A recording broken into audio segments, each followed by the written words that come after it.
Oof! Yon! Good day guys, ito po muli si Daddy Bean and maligayang pagbabalik sa Daddy Bean channel. Ayan, taas. Malapit na tayo mag 30k, 29.9. Maraming salamat sa mga patuloy na sumusubaybay sa ating channel. So, topic natin dito kung ano yung mga karaniwang ginagawa ko na gusto ko ipakita sa inyo. And ito, may papakita tayo yung L200. Ang karaniwang problema ng L200 ay yung ayaw gumana ng lock. So, yan yung nandun sa kabilang video na nakikita nyo dyan. And ibabalita ko sa inyo yung 100 ay ilagay ko sa description yung tinalakay natin nung nakaraan, yung binarena natin yung battery slot para matanggal yung baterya. Actually, na-video ko na siya. May ipopost ko na lang sana. I-edit ko na lang. Ipopost ko na lang. Kaso yung LCD niya, biglang nag-white screen. Nung una, siguro napansin niyo may guhit-guhit na. Pag tinignan niyo yung video dyan, ilalagay ko sa description. May pakunti-kunti na siyang guhit sa ibaba. Tapos nung tinesting ko, nawala na talaga yung display. Nagloko na talaga siya. So, parang medyo tinamad na ako ituloy. Maghahanap ako ng katulad na LCD and susubukan nating buuhin. So, balik na tayo dito sa sa ating tatalakayin. And muli, nagpapasalamat ako dito sa mga subscriber natin, milestone yan, Yan. Okay, so nandito, papakita natin yung ating, ayan, kinakalog-kalog ko and bumabagsak yung lock niya. Okay, so, doon sa mga mag-iisip, guys, doon sa mga mag-iisip na sasabihin nila ay retoke lang naman yan or something. Siyempre, kung meron tayong bago, actually may mga hindi naman bago, pero maayos na piyesa. Pwede nating palitan yung lock, pwede nating palitan yung exoskeleton, which is, yun yung talaga yung nagluloko. And makikita ninyo kung paano yun magagawa. Pwede naman yung sinasabi ninyo na palit na lang lahat, locks nung or yung pinakang door nung lock. At saka itong exoskeleton kasi yun yung karaniwang napupudpod. Pero itong makikita nyo ngayon dito guys, ito yung retoke o solution na hindi mo kailangan na magpalit ng mga bagong pyesa. So tuloy na natin yan. Ayun na-forward ko sa ulit. Wait, na-forward ko. Okay, so dito, i-check natin every time. Siguro na-experience nyo to. Kapag ibinaba nyo yung unit, biglang malalaglag yung mga baterya. So, yun yung nangyayari karaniwan kapag itong mga unit na to ay naglulus yung lock dun sa pintuan. So, dito, binabaklas na natin yung ating unit. I-speed up na natin yan para hindi tayo matagalan. Okay? So, ayan, binaklas natin yung 8 tornilyo yan, guys. Kasama na yung sa isa... yun sa lock at saka dun sa yung lock na exoskeleton tsaka yung isa pa na exoskeleton. So dito sinisilip natin guys, halos wala nang mapagsabitan dyan. Sinubukan na rin nilang yan. Dito susubukan natin siyang pudpudin. Isang napapansin nyo, gumamit tayo ng maliit na grinder. Doon sa mga walang grinder, pwede kayong gumamit ng, ingat na lang, yung mga natag dito, mga nail file. Pero mahirap yun. Yung mga pampudpud na matatalas. So dito sinusubukan kong i-grinder, Ayan, pakita natin. Medyo na lang tayo. Pinapalalim natin yung area kung saan sumasabit yung lock. And mamaya ipapakita ko rin sa inyo yung modification ng lock. Medyo mahirap siya pero gumagana. And dito, bakit ko binabarena yung part na yan? Ang pagbarena dyan guys, dito sa inner side.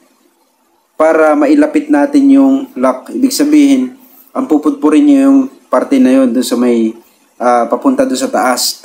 Isang mapansin nyo, doon lang ako kumukuskus. Ayan, nakita nyo. Doon lang ako kumukuskus. Kasi, para mailapit lang natin yung, yung pinakang exoskeleton para lumapat siya sa lock. And mamaya makikita niyo pa yung ibang issue. Which is yun yung mismong, ano tawag dito? Yung lock mismo, yung door, gumagalaw. So, wala tayong magagawa doon kundi magpalit halimbawa ng door kung halimbawa hindi nyo alam yung procedure na to. Pero, papakita ko sa inyo yung mga procedure kung paano natin ini-edit yung mismong sistema ng lock para humaba siya, para mag-extend. Okay. So, dito babalik na natin ito. Okay, binabalik na natin. And susubukan natin yan. May diskarte sa paghihigpit. Kung yung door ninyo o yung lock ng door, yung door ay hindi pa talaga umuurong, pwede itong solution na to. Parang ilalapit natin yung parang i-extend natin ganun. Pupudpurin na natin ng konti yung ilalim para may sabitan. Tapos ito, mapapansin niyo diyan, itinutulak ko yung itinutulak ko yung area na yun para lumapat siya dun sa lock. Kita niyo ba? Ayan, susubukan na natin. Medyo may effect naman siya dyan sa part na yan. Kasi ang purpose is bukod sa pudpudin mo yun, itutulak mo yung pinakang exoskeleton. Kaya nga natin pinudpud yung mga part ng screw para lumapit siya. Ngayon, pwede mo na higpitan pag lumalapit na siya ng konti lang yan, kahit point something millimeter, may pagbabago yan. 1 millimeter, malaki na yun. Pag halimbawa umisog siya ng 1 mm, ibig sabihin, malaki na yung difference nun. Pwede na talaga mag-lock ng ano yan. Kita nyo, medyo effective siya. Okay, kita nyo. Susubukan natin buhayin yung unit. Kahit ginaganon ko, hindi siya basta-basta naglulus. Okay. Ayan, kita nyo. Okay. And mamaya, ipapakita ko sa inyo yung modification dun sa door. Actually, may mga pinakita na rin ako sa iba nating ka-technician kung paano ko ginagawa. Sa Aegis X, meron din. Aegis Legend, meron din. Okay, yan. Subscribe kayo, guys. So, dito, papakita natin yung part kung saan ine-edit natin yung door. Sa part na yan, ipapakita ko sa inyo yung ginawa natin and gaano kalaki yung extension na nagawa natin. Ito papakita ko sa inyo, guys. Actually, dito, dinoble ko na, in-edit ko na rin yung door or yung lock mismo, lock mechanism or locking mechanism. Kita nyo ba? Sobrang layo na nung lock niya. Halos sumabit na doon sa pintuan. Doon sa exoskeleton. So dito guys, papakita ko sa inyo kung paano natin inedit, no? So dito tatanggalin natin, bali 3 tornilyo yan. No, yung isa guide, yung nandoon sa pinakataas. Guide yan.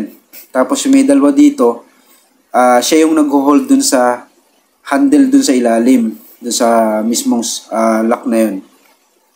Yung ginaganon-ganon niya, yung iniisog. No. Itatry ko rin palang maglagay muli ng mga ginagawa ko naman ng mga nakaraan, kaya lang medyo busy talaga tayo, no. Ito papakita ko pala. Mamaya na yun. Ipapakita ko sa inyo, dyan sa part na ginuguhit ko, isang mapansin nyo, ang laki na nung pagitan nun. Ulitin natin. Okay, dito, mapapansin niyo ginuhitan ko, kailangan pudpurin nyo yan ng at least 1 mm or 2 mm. Ginuguhitan ko siya kasi yun yung mga part kung saan ko siya inedit or ginrinder. Ito ring part na to, isang mapapansin nyo, ginrinder ko rin yan. Yung ginuguhitan ko, ginrinder ko. No? Yung 1 mm kasi pwede na malaki na rin yun. Malaki na rin difference nun. Yan, kita nyo. Para umisog siya pa ganon. No? And para mag-extend ito. And marami pa ito. Itong ginuguhitan ko na to, isa pa yan. Kailangan, yung part na yun, i-grinder mo rin yun. Ito, i-grinder mo rin yan. Yung lahat ng ginuguhitan ko guys, ginrinder ko yan. Ito, pinalalim natin yung hukay. Kita nyo ba? Marami-rami yun. Lahat ng ginuhitan ko dyan guys, kailangan bawasan nyo yun para mag-extend. Makikita nyo naman yun pag inobserbahan nyo na sila yung mga lumalapat para hindi mag-extend. Sama-sama yun guys. Pag mayroon kayong isang hindi na-grinder dyan, okay, excuse. Pag may isa kayo hindi na-grinder dyan, hindi gagana yung procedure. Kailangan lahat yan babawasan ninyo. Okay, so yan. Kita nyo. So lahat ng itinuro natin doon, kailangan babawasan nyo. No? Tansyahin nyo rin kasi kayo naman ang gumagawa. So, yan kita nyo. At least 1 point something millimeter, malaking difference na yan. Kahit nga 1 mm lang, di ba? Laki na ng difference. Kita nyo ba? Ang haba, oh. Halos lumabas dun sa exoskeleton. So, isang mapapansin nyo dito, pinapakita natin mabuti. Sobrang extended na niya. Kita nyo, maglalak mabuti yan dyan. And malabong malaglag yung baterya. No? Yung sinasabi ko kanina, magpo-post tayo ng mga videos na ano. I think kailangan ko rin yung priority yun. Yung mga videos na walang talkies, yung mga walang commentary. Although mas maganda yung may commentary dahil naintindihan lalo. No? Pero okay pa rin yung sa mga ano, lalo pag international, nagre-reklamo sila, hindi nila maintindihan. So, ang gagawin ko, lagyan ko lang ng music, ipakita natin yung ginagawa natin. Magkakaroon na sila ng idea, di ba? Okay, so yun, tapos na to guys, and pwede nang magamit ng owner. Oof!